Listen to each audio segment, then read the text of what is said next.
As we're all mourning the electoral results of Canada's elections last night, and rightfully so, it's never a good sign for humanity when communism conquers new territory. But you have to say thanks to Kali in the break.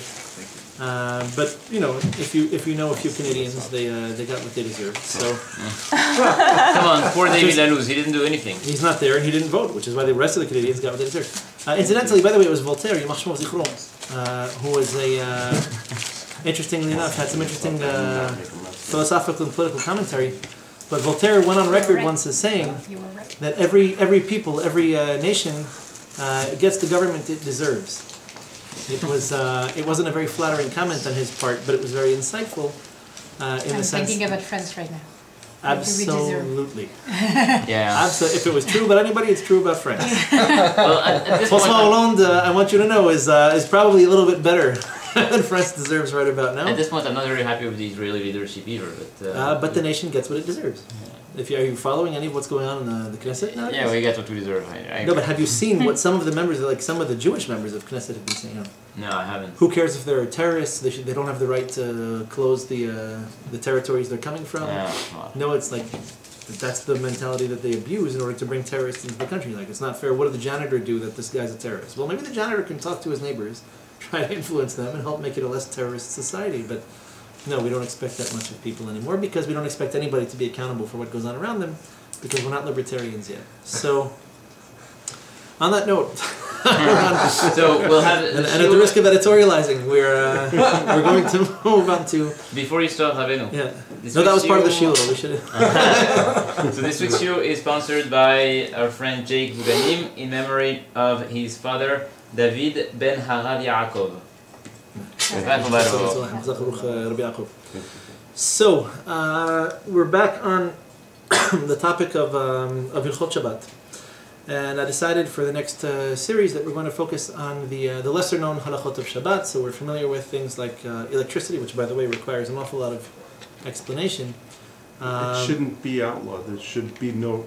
Sorry, I know it's a shiur for a topic for another shiur. Right. But there's if anyone knows physics, there should not be anything wrong with electricity. Well, say what you will about physics. I think people who know Halakhah should really be asking these questions. At what point in the entire 5 books of Moses did Moshe refer to electricity or even allude to it? I mean, that it should be biblically forbidden, maybe not even rabbinically, maybe. But so it's a discussion. It's a discussion. We'll talk about it in just a second. Well, here's the thing. Whenever you're learning Halakhah, okay, there are millions and millions of halakhot. You can't learn them all in all of their glorious details. What's important to learn is the principles. You learn the concepts. You learn the golden rules, the most important sources. And that way, even if there is a dispute or there is a variation in terms of practice, at least you'll know what we're referring to when we say some do it like this, some do it like that. Some hold this as permissible, some hold this as forbidden, but I want to know why, right?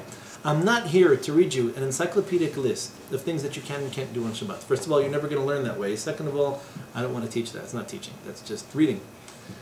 You can get Amazon Kindle and you can have a good time with things like that. That's not what I'm here to do. My goal is to educate you to the point. Whether or not you're allowed to use a Kindle on Shabbat. Sorry. We'll have to have another shiur at another time. But that whole debate, the kosher switch on Shabbat, thankfully it came back into the discussion. You know, is this really the biblical interdiction that you make it out to be? And you saw once again the crackdown police. You know, obviously it is, and everyone who says it's not is going to hell. And those of us who don't enjoy sending other people to hell try to look for maybe situations or circumstances or explanations that permit or are a little bit more lenient or at least not quite as strict. So we mentioned last week, and for the sake of review, I'm going to repeat it again this week, that there are a number of very, very core principles to the Shabbat. Number one, that all the halachot that we learn, that are the melachot, these forms of creative work, constructive work, however we define that, all that we learn is asur on Shabbat, we learn from the Mishkan. That we learn from Parshat Vayachel. Moshe tells the nation, get together, here's the deal. 6 days you work, on the 7th you don't. And here are the halachot of the Mishkan. And Chazal tell us, very easy, Masachet Shabbat. From here you learn that whatever was done for the sake of the Mishkan is asur on Shabbat mideoraita, biblically, mideoraita. in Aramaic, and we have subcategories of the same melachot, most of which are going to be understood to be somehow so either midoraita, biblical, or midrabanan, or rabbinic in nature. Now, a little bit more to the point this week. There are a number of other criteria that need to be met in order for something to successfully transgress or violate the laws of Shabbat. Meaning, the very fact that I lit a cigarette on Shabbat doesn't mean that I succeeded in violating Shabbat in the biblical sense.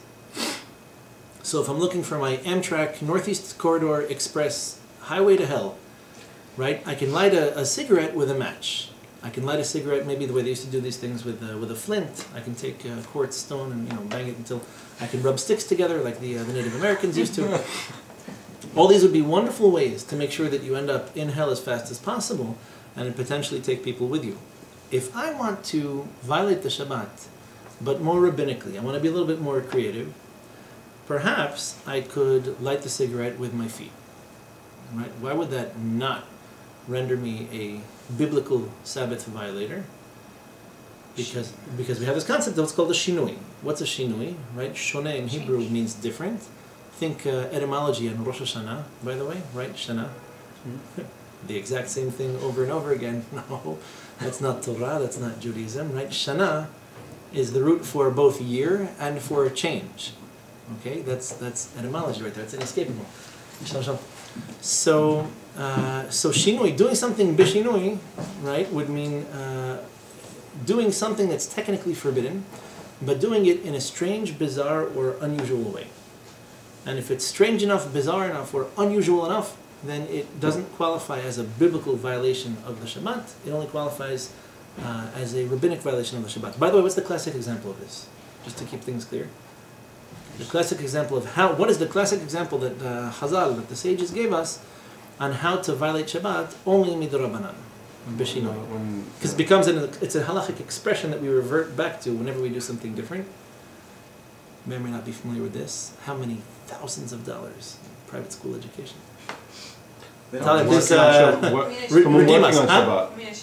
something in a shinui. What's the classic example the Gemara gives for doing something with a shinui? Writing with a slant. So the expression I'm looking right, kil achar yad. Kil achar yad, like the back of your hand. So doing something. What are you doing on the back of your hand? Carry. Which many people don't realize is also a biblical interdiction on Shabbat, where there's no eruv.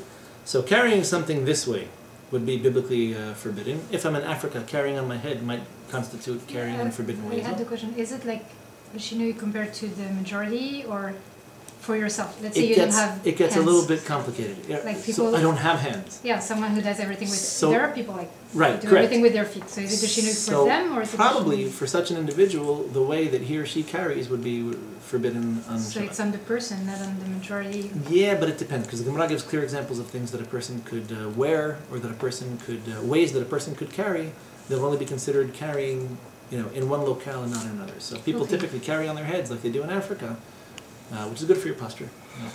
Then maybe such a thing would be forbidden in Africa, but not here in New York, where carrying on your head is considered a little bit strange. Carrying, the classic example the Gemara gives is what's called carrying kila haryad. So I put it on the back of my hand instead of carrying it in my hand. Normally you carry like this. When you're strange, right? People are strange. You carry, it's Jim Morrison. You carry on the... Huh? Sorry. Well, it is, but the idea is that you've done it in such a... in a significantly unusual way, so as to qualify only midrabanan and not midoraita. Meaning, what the Torah forbids, and by this is true of all the malachot, we're going to see in a second. What the Torah forbids is only doing the normal malacha the normal way. And doing it in a significantly deviant way from the norm would be considered only asur midrabanan. How do we know that the Torah doesn't forbid also other, like, shinoi ways of doing this? Does the Torah say something, if you do it differently, then it's okay? Yeah, well, this is what we call, so there's malacha, melechet harash v'choshev. There's a few expressions referring to Shabbat that the Gemara learns from very precisely. So we have what's called melechet machshevet, and from here we learn that it has to be done intentionally. And so doing something unintentionally is at worst rabbinic, if that, and in some cases not even. Whereas doing something intentionally would be what the Torah forbids. Why? Because the work that is done in the Mishkan, remember that's what we're learning from, is referred to as Melechet Machshevet. Melechet Machshevet means it was thought out, premeditated. But if you do something forms of work. unintentionally, you still have to bring a korban. Bezrat Hashem, and we'll have the Bet HaMikdash in a couple of weeks. Not quite. But God said that at the rate, especially considering the Canadian elections, it looks like Mashiach is coming a lot sooner than we might previously have thought. But I was kind of optimistic here. Well, I'm optimistic. It's just that I'm inspired by the experience and cynicism that surrounds me. In order to qualify for a Qurban, if already you brought up this concept, we spoke about Rosh Hashanah, so this whole concept of repentance. In order to qualify for a Qurban, you have to do something intentionally, but by accident. You lost me. Right. That sounds like the excuses of my kids. Yeah. Like one of my sons hits one of my daughters. I hit her by accident. You didn't do it on purpose. Accidentally on purpose. So what happens? So you wake up in the morning on Shabbat and you turn off your alarm, not realizing it was Shabbat morning. I'm not crazy about the example because it's electricity. And, I'm personally a little bit sensitive to the subject, but okay.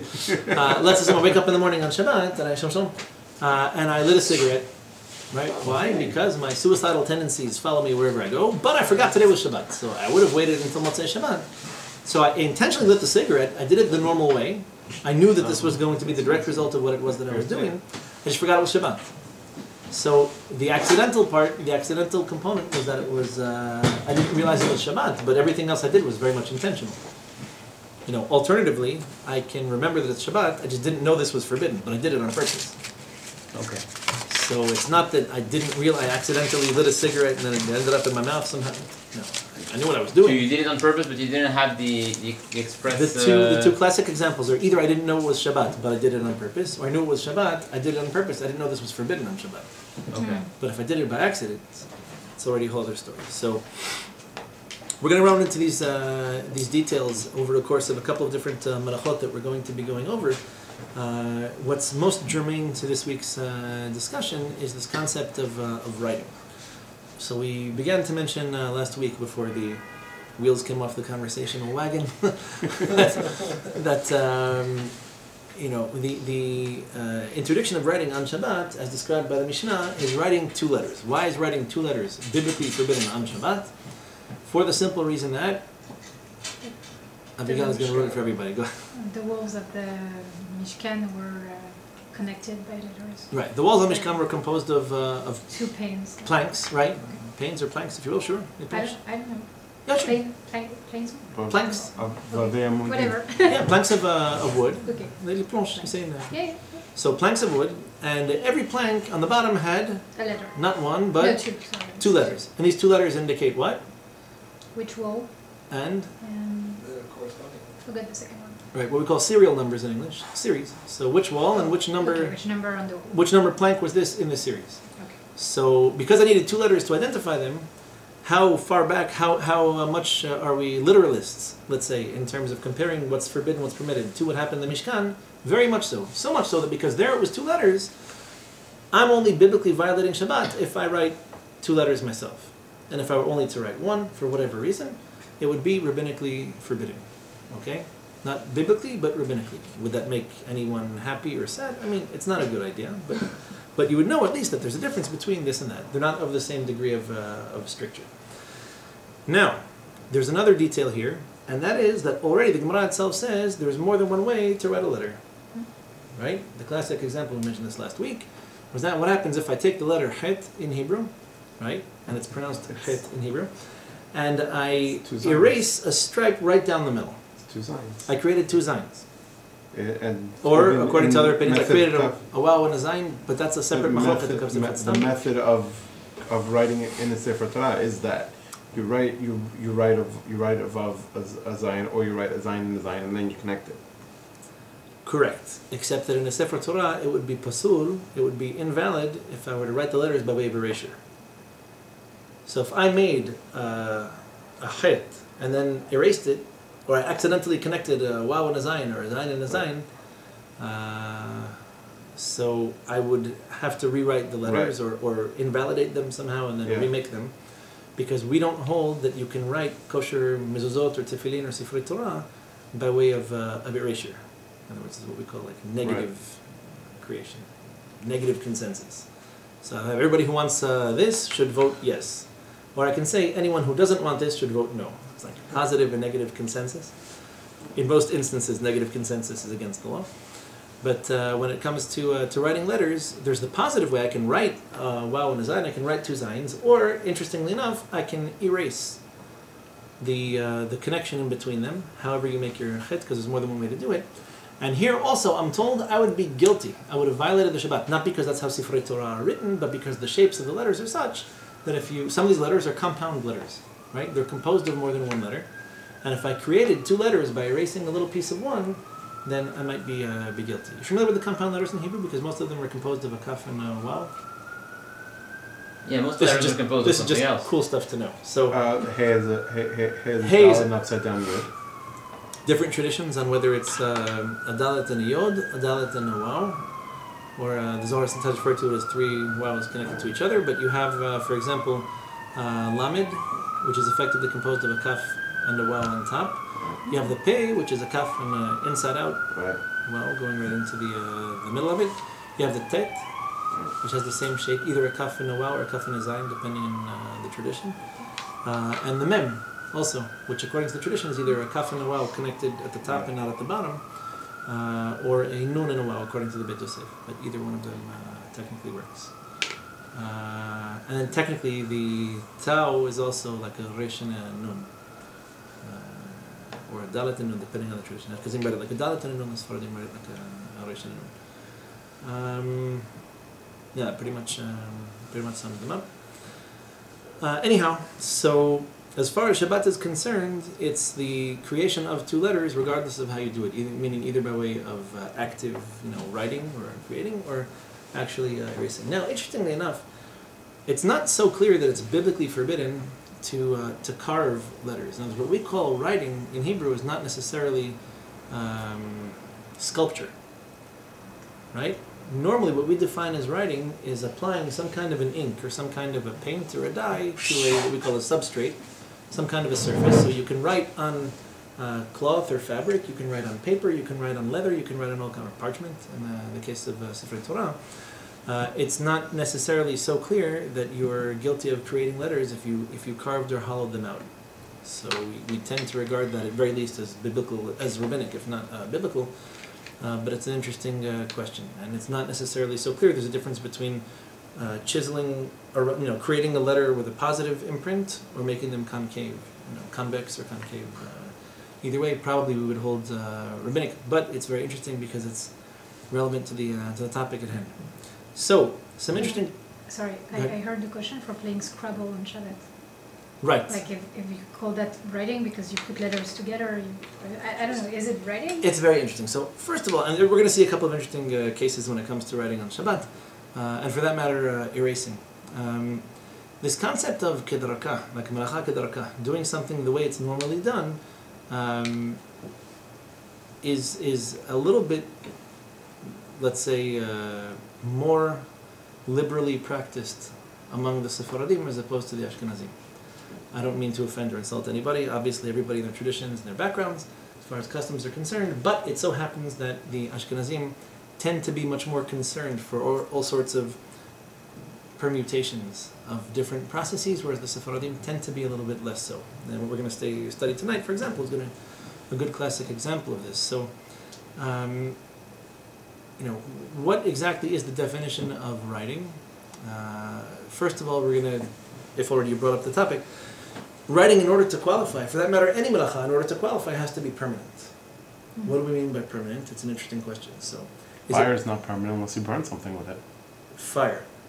But it effectuates permanent changes, right? So if you burn something, you can't unburn it. It's already been done. In other words, there's a physical change. Turn on your stove. You're not affecting a physical change in anything. Except you're burning the gas. You're burning natural gas into water and carbon dioxide and a little bit of, methane.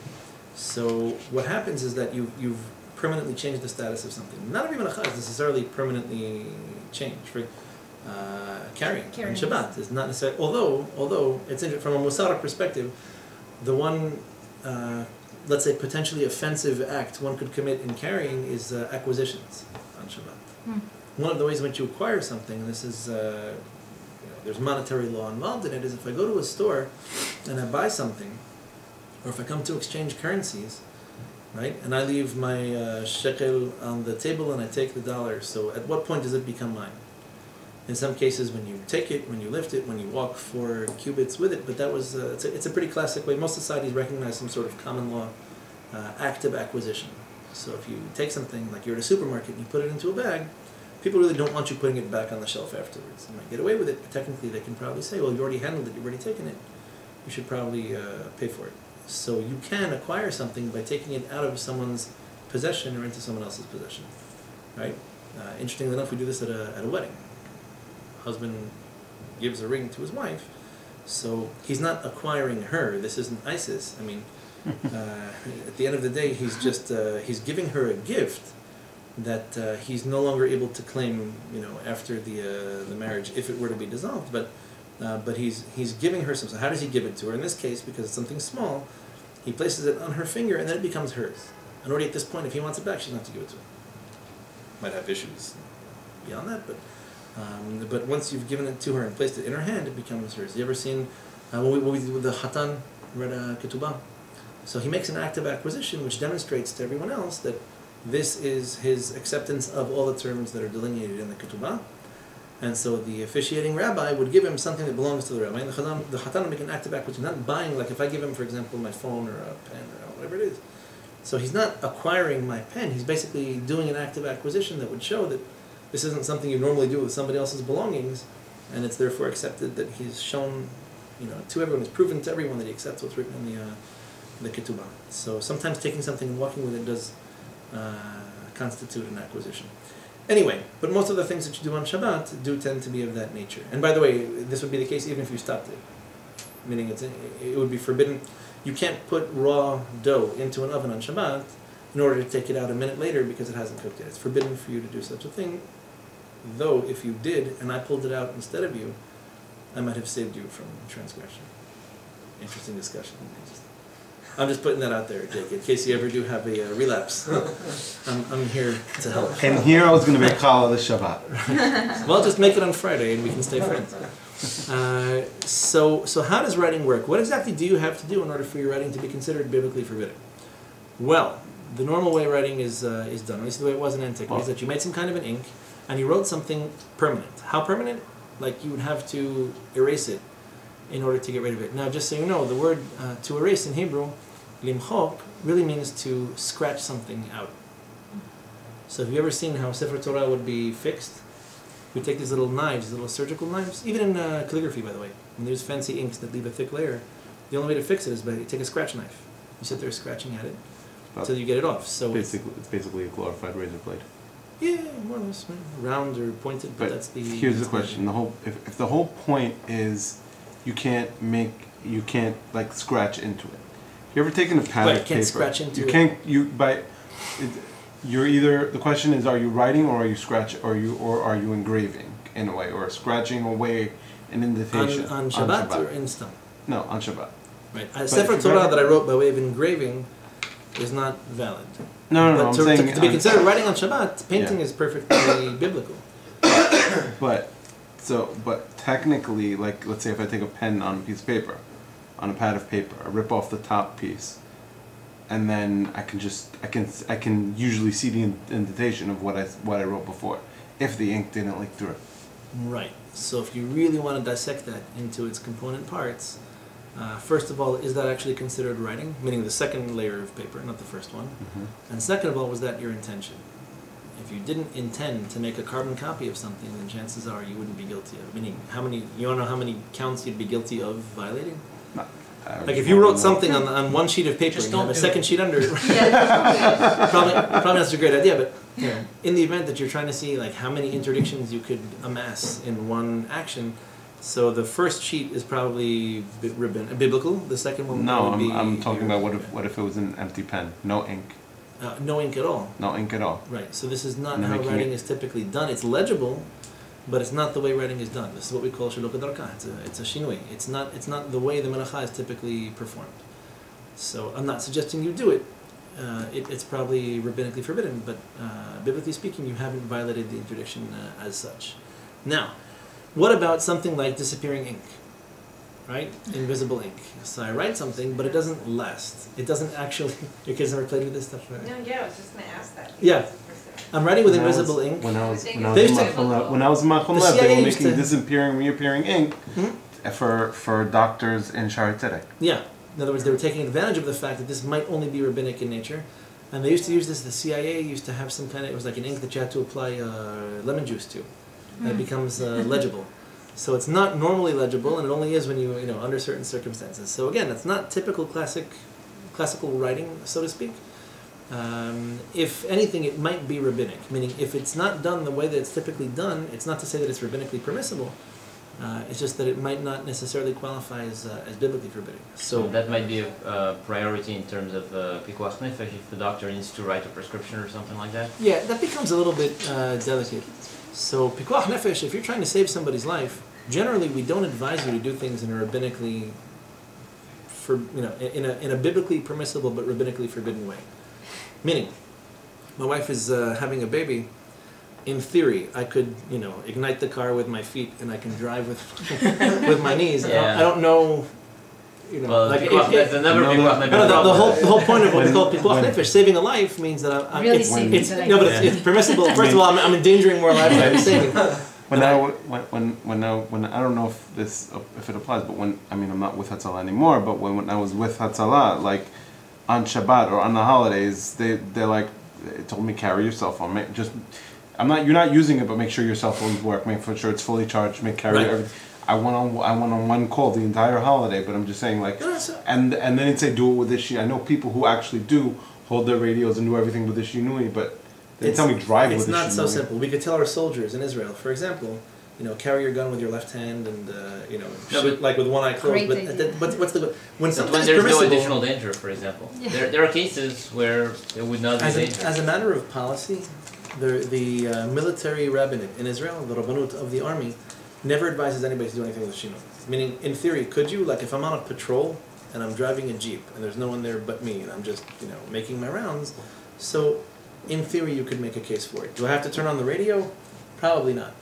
Better that you shouldn't. But when something is permissible because you're saving a life on Shabbat, it's permissible because you can actually violate Shabbat for it.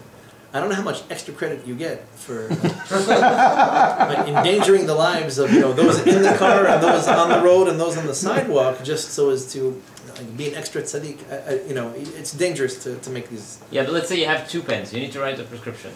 Right. You have the magic pen and you have the standard pen. It doesn't cost you anything else to use the magic pen that's going to be erased in 2 hours right after the prescription is fulfilled. If that were the case, if that's the only, company might kill you. That's the only issue, right? No, then it becomes a separate problem that if you're filling out paperwork, you can actually create real risk. In other words, if I have to fill out somebody's prescription, I'm writing somebody's medical records, and I write in disappearing ink that he's diabetic or that he's allergic to penicillin or something. Does he need insulin? Wait, let me get the lemon check. Right. It's the kind of information that you want to have, handy. So you have to be careful about this. And again, it's not new to us that people want to be tzaddikim and kill other people in the process. It's just that it's not a very healthy attitude to have towards life. We're not looking for Shiites. We're looking for more level-headed observers of Halakhah. But if the Gemara tells you that it's permissible to violate Shabbat in order to save somebody's life, it doesn't mean it's permissible to do this rabbinically. It's permissible to do it biblically. That means you actually are within your rights to really violate Shabbat. You have to party and let your hair down and take selfies, but you can violate Shabbat if that's what you need to do. So, it becomes a little bit more difficult. Again, we're a little bit off task, but it becomes a little bit more difficult on things like stitches, for example. Right? Talk to anybody who knows anything about medicine. The chances that stitches are a life-saving procedure are pretty slim to nil, meaning it's really not that big a deal. The chances that your wife or your mother-in-law will kill you if you don't get the kids stitches on Shabbat is something else. Maybe it's pikuach nefesh, trying to save your own life. I'm not trying to save my son's life, but I know that there will be threats made against my life and my welfare if I don't do something about this. So it becomes much more complicated. And by the way, halachic questions like this were asked. If I'm a doctor, I'm an attending doctor in a hospital in Israel, and I consider myself observant. All right, and some kid comes to me and he's got a cut that needs maybe 1 stitch or maybe 2, or maybe he has to have his skin glued back together with dermaband. Is it really a an issue that's worthy of violating the Shabbat in order to take care of it, it's not so simple. People come to you for things that aren't life-threatening. It's really not that big a deal. I can give you a couple of examples. Now, the classic one is stitches, because stitches on your face. Ask me how I know. On your face, you have 24 hours to get it stitched, just because of the way the way it's irrigated. There's a lot more blood flow to the face than other parts of the body. On the hands, legs, and most other parts of the body, you have generally up to 10 or 12 hours to get it closed. So if I know that right before Shabbat, well, we had situations like this. I had one of my sons cut his hand with one of my knives. And, you had one 2 weeks ago, no? Last week. Different son, different situation. Different knife. This Rabbi, we guy- want to talk. different knife. He was trying to cut avocado, right? Avocado. I mean, you can cut avocado with paper. So Why is he taking a shechita no, knife? he took a knife, not a shechita knife, but he took this chef knife, like a vegetable knife, and he cut a massive chunk of his finger off. He didn't want to show it to me. I left it wrapped up, and so we took care of it after Shabbat. So, I mean, I saw it after he had wrapped it up, but even that, and that's because he really he nicked the vein. He lost a lot of blood. If he cut it anymore, it would have been much worse.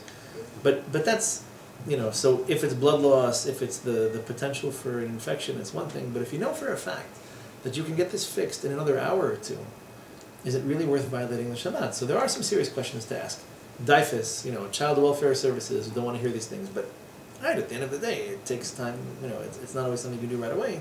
So you have time. It's not the hysteria that's always with your first child. You're always hysterical. It's not as hysterical as people would have you believe.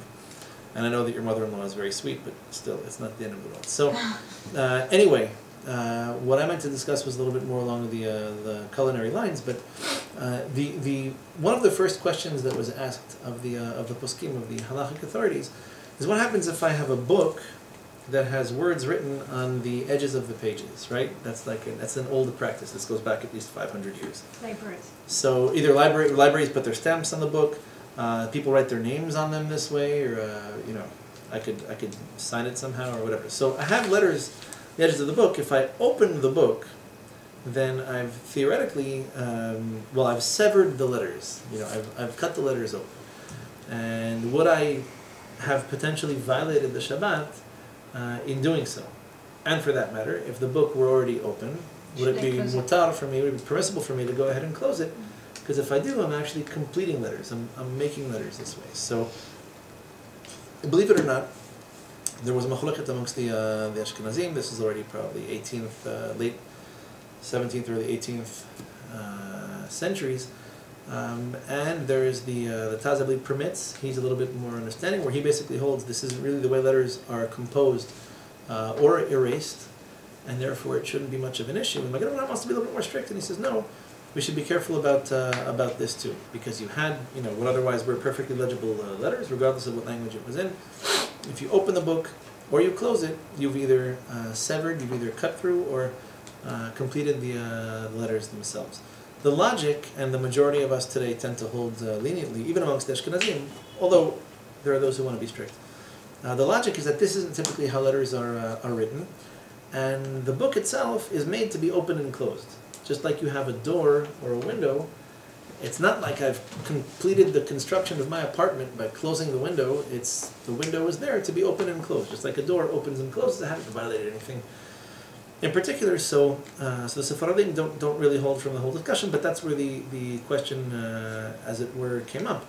From here, questions came up about things like foods on Shabbat. What happens if I have a cake? So tonight my wife baked a cake for our daughter Yehudit.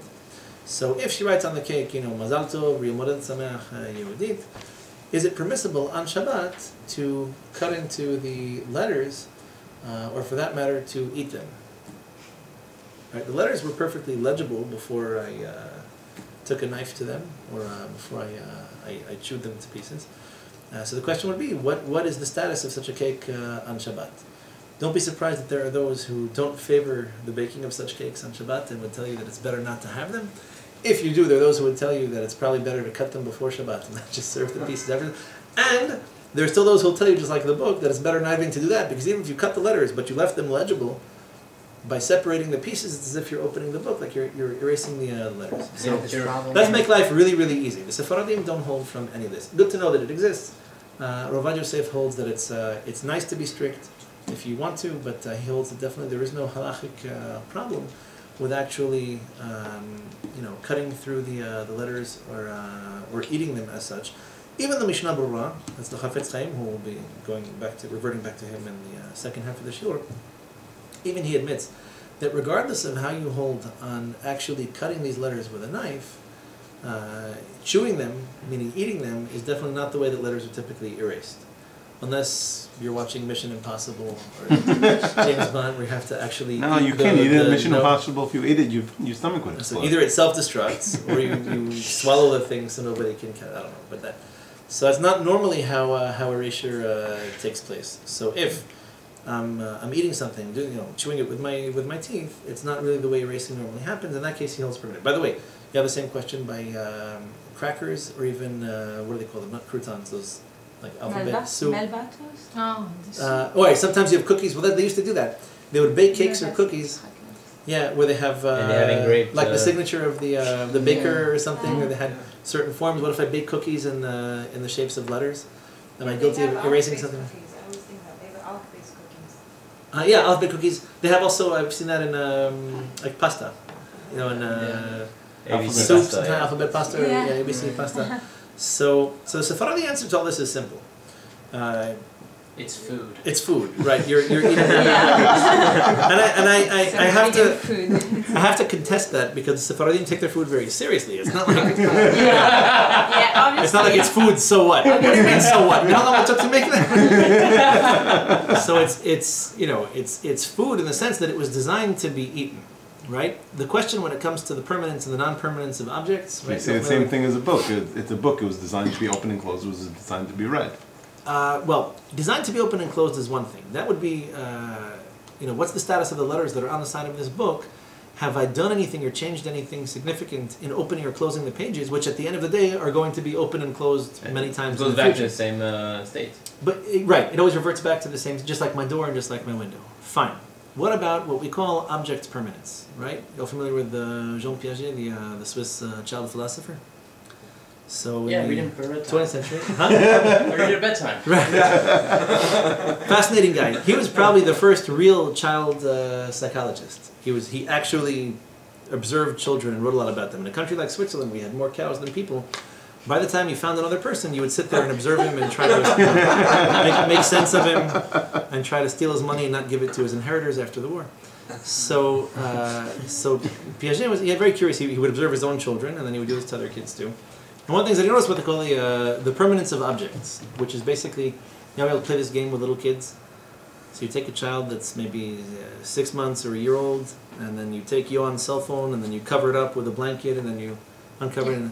And for the child, every time it materializes out of nowhere.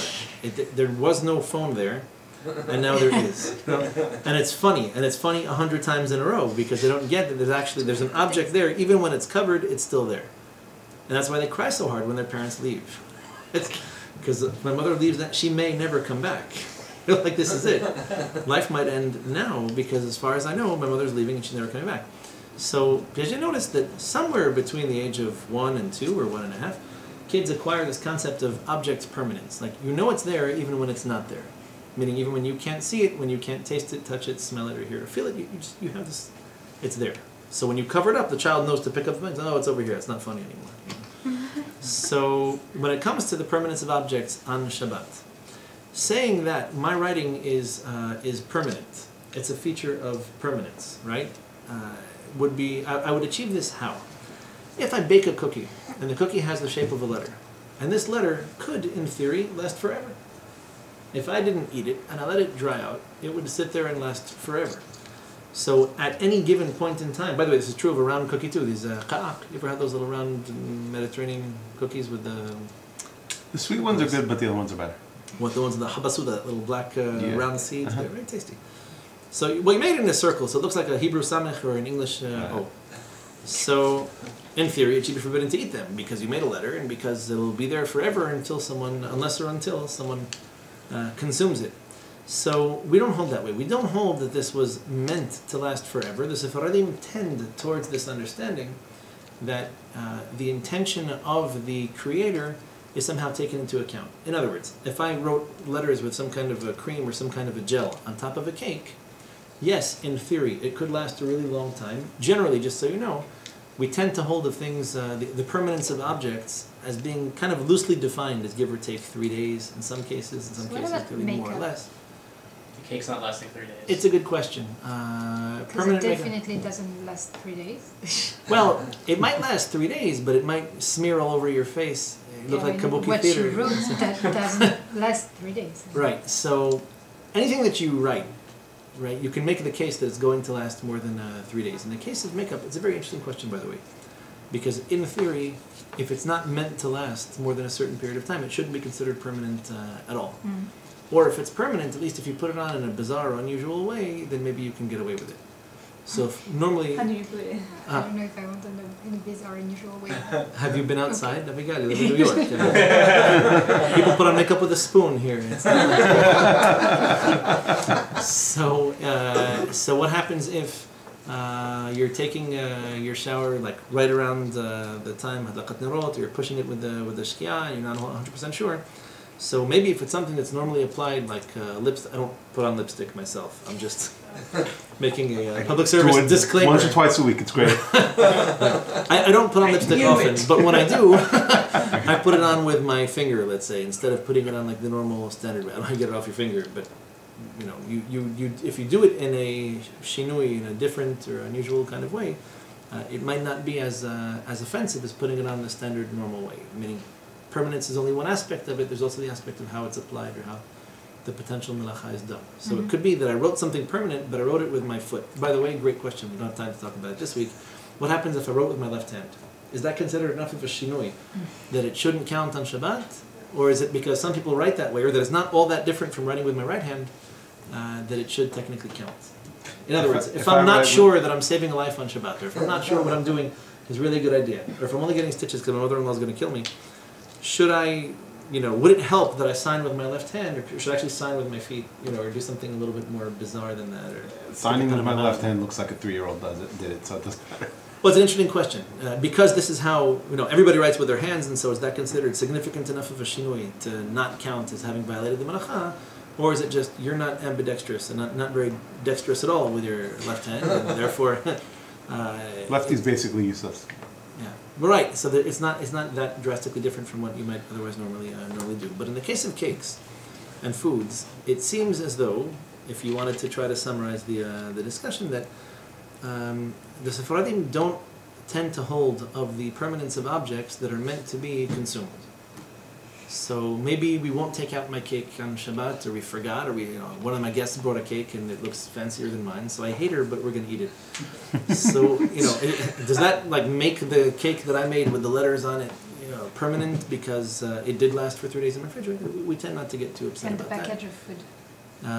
When it comes to the packages of food... Because it's not permanent, it's supposed to be open. But this is a good question. So how do we define permanence in this case? So here, the Sephardim will tell you, because it was designed to be destroyed, it doesn't have the value of writing, doesn't have the value of letters on it. And again, there are Ashkenazim that want to be strict about this too.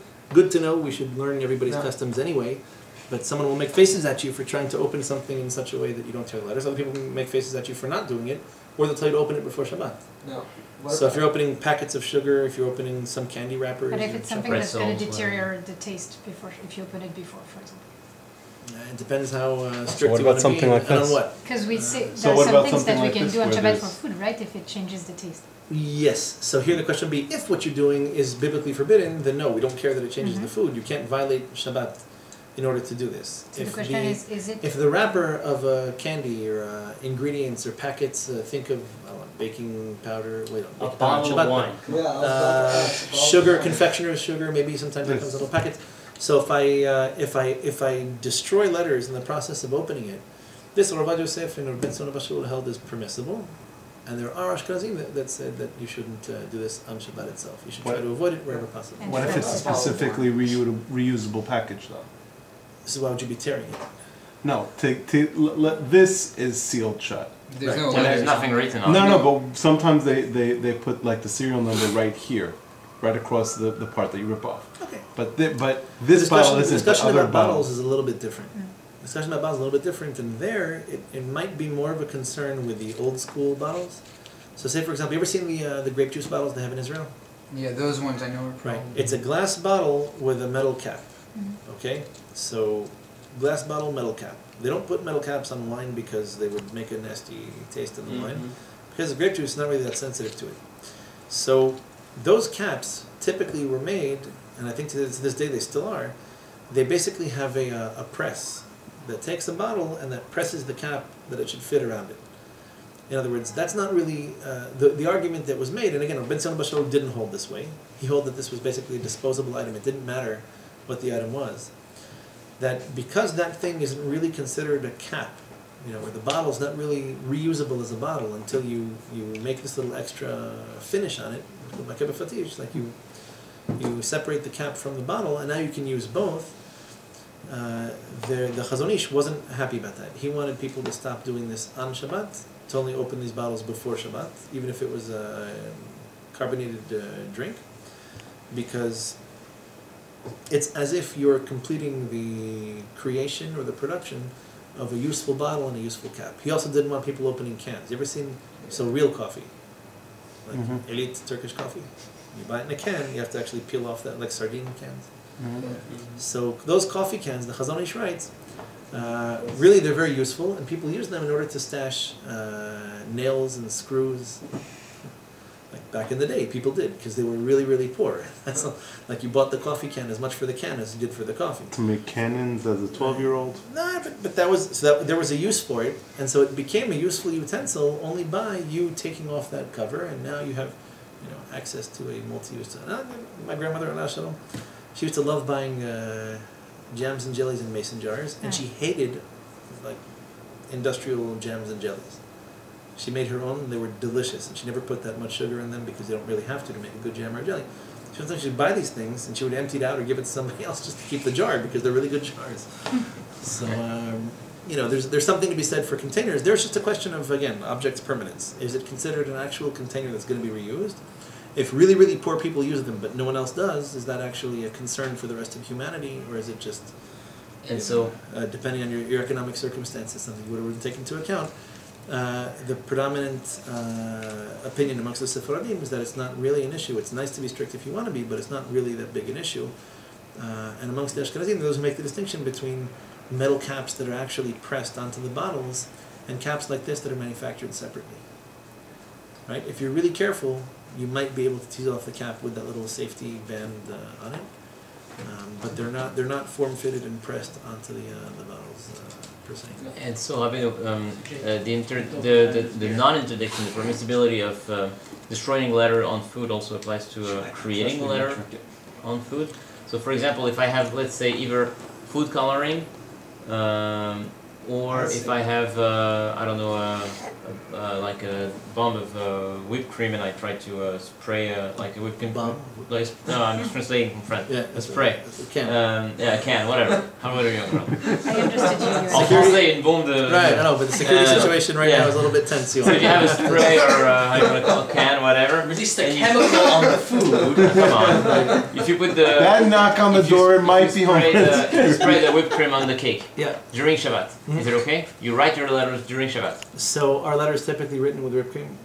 Yes. Yes. These letters are. And Not if yet. it's not, Kelly doesn't use pens. She expresses herself in gels and whipped cream. Her bank hates her. So same You sign thing your checks this way. with food coloring, I guess. So if it's something unusual enough to be considered, like, Teachers how many of us they got actually, our homework. usually our writing exercises aren't done in whipped cream, so it's not considered something totally permanent.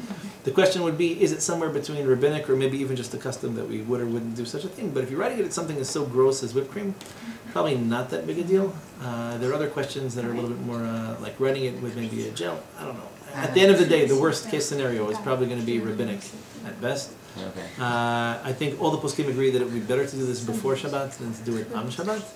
But the Sephardim agree unanimously that you can cut and eat whatever you want on Shabbat itself. The Mishnah Berurah would prefer that you cut it and you can chew it on Shabbat because chewing is not how erasure is typically performed. But there's a discussion even amongst the Mahmurim from the Mahmurim as to whether or not it helps to cut it before Shabbat, just not to have cakes like that altogether. But that, that having been said, the Mishnah Berurah is okay with people using cookies in the shapes of letters and eating them on Shabbat because that is fine. Might be a question if you want to break such a cookie beforehand, but the Sephardim would. I had this issue over Sukkot. Some friend of mine was giving out the challah, and everyone was using honey, and he wrote my name on the piece of challah that he was giving me with the honey, and then he told me I wasn't allowed to eat it.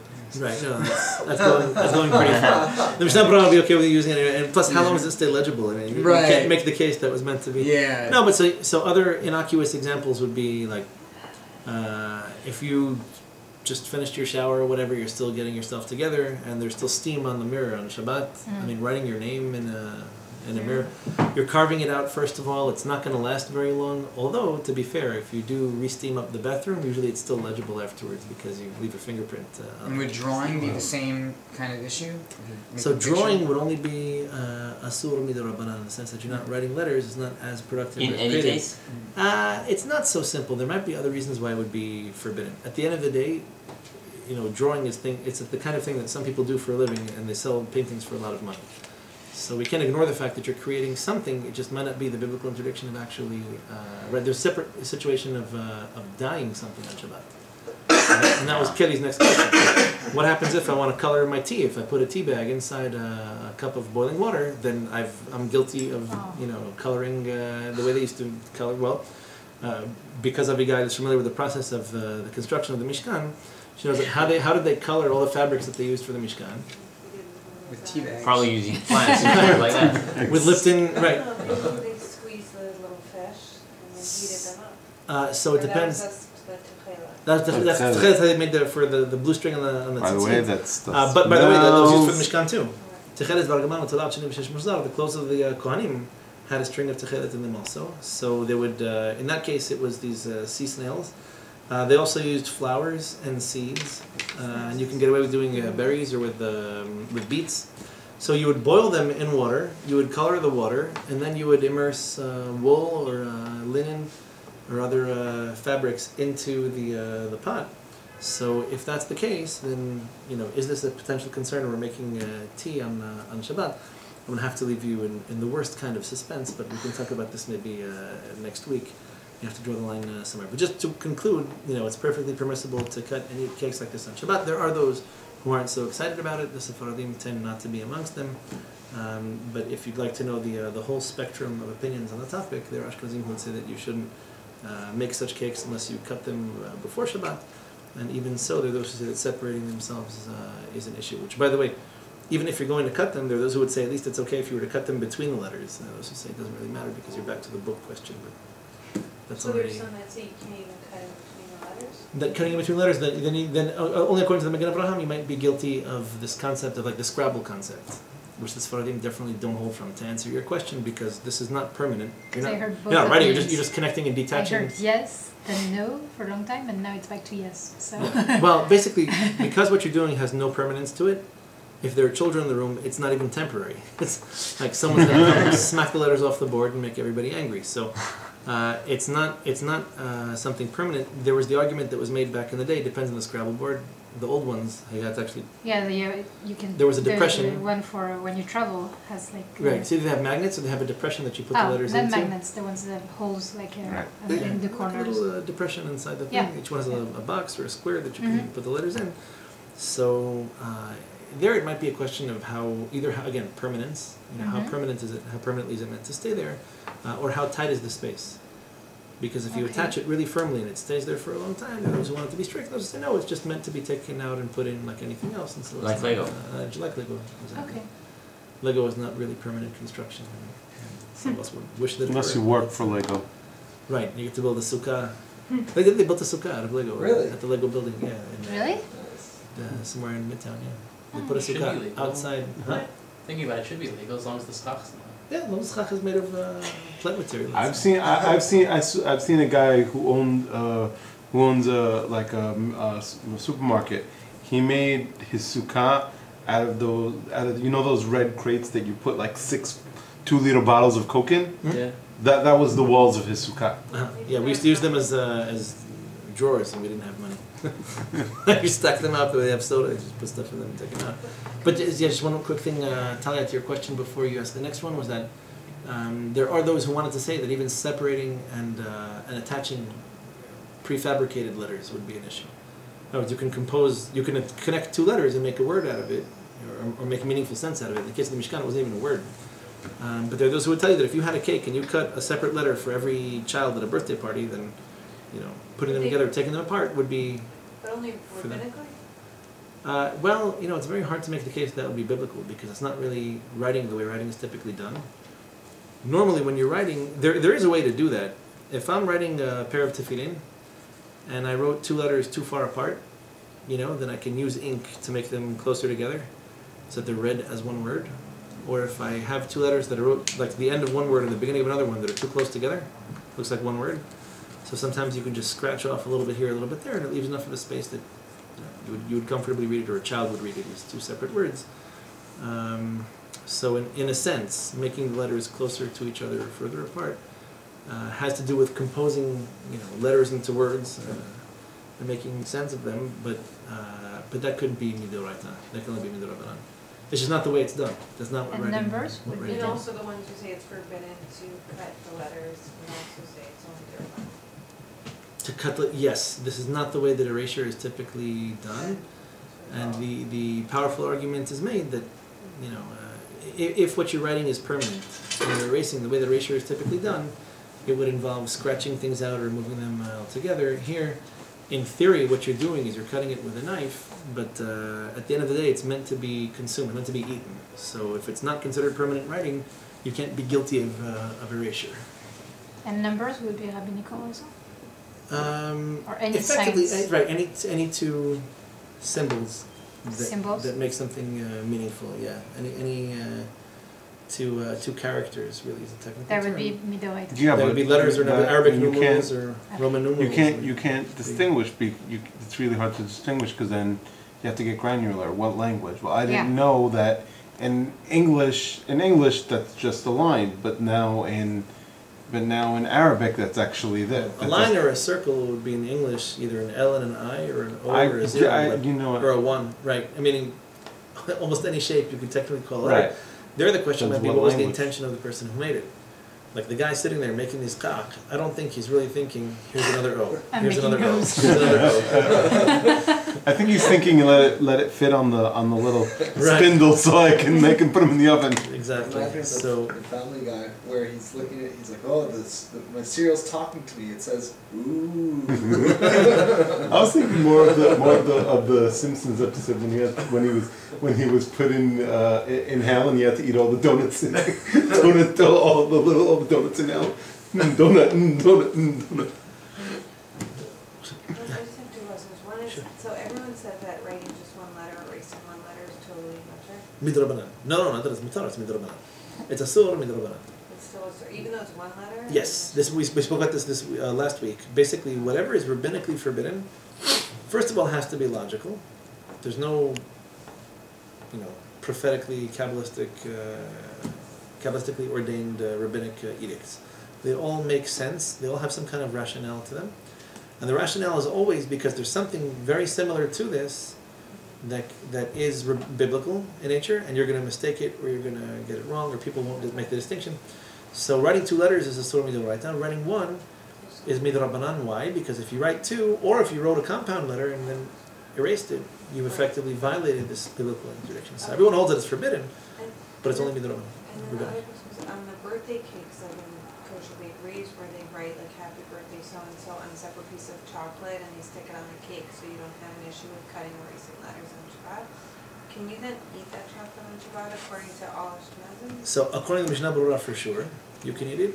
The question is whether or not you can cut it first. Because erasing it with your teeth is not considered erasing. But if the kids want to fight over who gets which piece of it, then The kids aren't Mommy necessarily gets it. obligated. Right. It's chocolate. and then you can't even someone hold it's a problem to cut it in between letters. There are those who would tell you, so in progressive order of stricture, there are those who will tell you it's perfectly fine to cut it and eat it But you because it's probably not give permanent. different people different bites of it, and then it would be fine.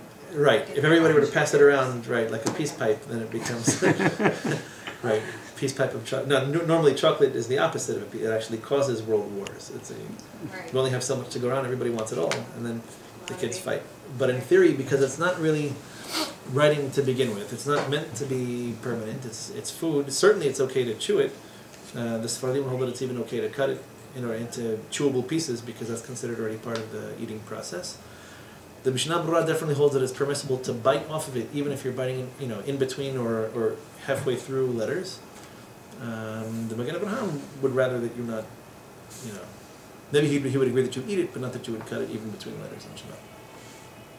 That's being pretty strict. I think that's not the majority. I think in the Haredi community, there are definitely those who try to be careful for it. But if somebody brought you such a cake on Shabbat, stashing it or refusing to serve it on Shabbat or cutting off that one piece in order to serve the rest of it might be going a bit far for some.